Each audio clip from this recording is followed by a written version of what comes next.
Bonjour et bienvenue dans cette édition de Première Classe TV, édition spéciale moteur électrique, avec la NASA qui achève la première campagne de test avec le moteur électrique de Magni-X. Et puis nous verrons aussi à Toulouse le premier vol de l'avion électrique d'Ora Aero. L'aviation du futur, c'est déjà maintenant, en 2025, sur Première Classe TV. La NASA a terminé comme prévu une première campagne de test avec le système de propulsion électrique Magni 650 de Magni-X. Pour ce faire, le système a été testé en conditions de vol simulées sur le banc d'essai au sol à Sandusky, dans l'État américain de l'Ohio. Ces tests ont eu lieu dans le cadre du programme Electrified Powertrain Flight Demonstration de la NASA et constituent une condition préalable aux essais en vol du système de propulsion sur un Dash 7 prévu à partir de 2026.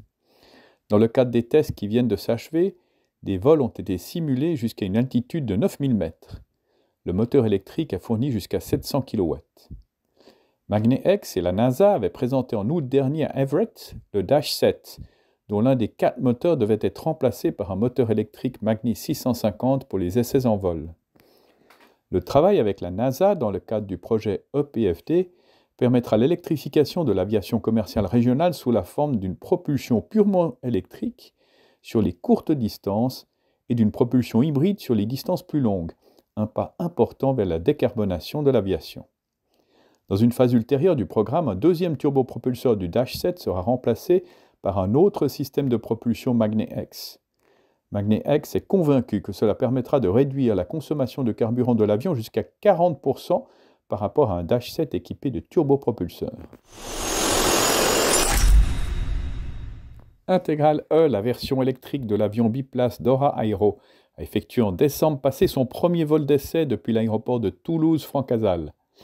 Ora Aero a profité d'un vent faible et de conditions météorologiques adéquates pour réaliser le premier vol du prototype d'Integral E. L'avion biplace électrique s'était lancé de la piste de Toulouse-Francazal. Il est équipé d'un moteur électrique Engine US de Safran et d'une hélice quadripale Duke Hélices.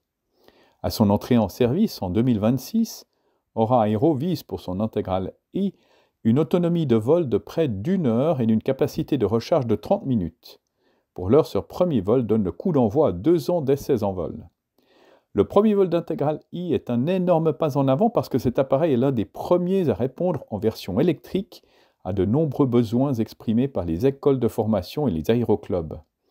Désormais, Ora Aero va poursuivre en parallèle les essais de développement et de certification EASA de ces 3 versions de son biplace. Integral R, train classique à moteur Lycoming de 210 chevaux, Integral R, train tricycle à moteur Lycoming de 180 chevaux, et Integral I, train tricycle à moteur électrique. A noter qu'Ora Aero prévoit de débuter les livraisons de l'Integral R, son avion-école de voltige, au tout début de cette année. C'est ainsi que se termine cette édition de Première Classe TV. N'oubliez pas de cliquer sur j'aime, de vous abonner, de partager ces vidéos. Nous nous retrouvons la semaine prochaine et nous retournerons en Chine avec un projet de 100 000 aéronefs eVTOL. D'ici là, bon vol à tous.